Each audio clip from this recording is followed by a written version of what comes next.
بالله من الشيطان الرجيم. بسم الله الرحمن الرحيم.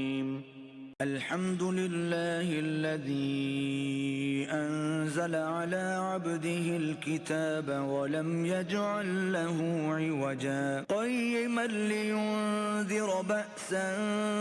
شديدا من لدنه ويبشر المؤمنين الذين يعملون الصالحات أن لهم أجرا حسنا فيه أبدا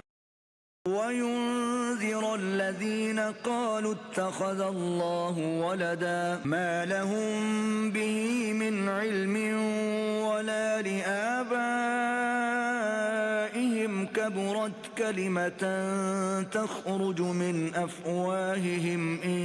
يقولون إلا كذبا فلعلك باخع نفسك على آثارهم إن لم يؤمنوا بهذا الحديث أسفا إنا جعلنا ما على الأرض زينة لها لنبلوهم أيهم أحسن عملا وإنا لجاعلون ما عليها صعيدا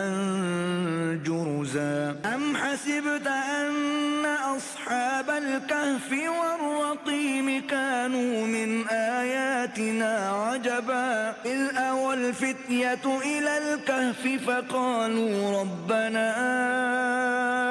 آتنا من لدنك رحمة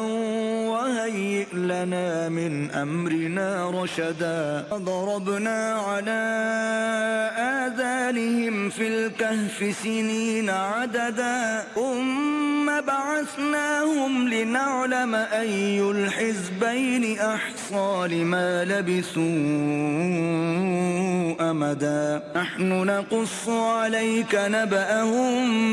بالحق إنهم فتية آمنوا بربهم وزدناهم هدى وربطنا على قلوبهم إذ قاموا فقالوا ربنا رب السماوات والأرض لن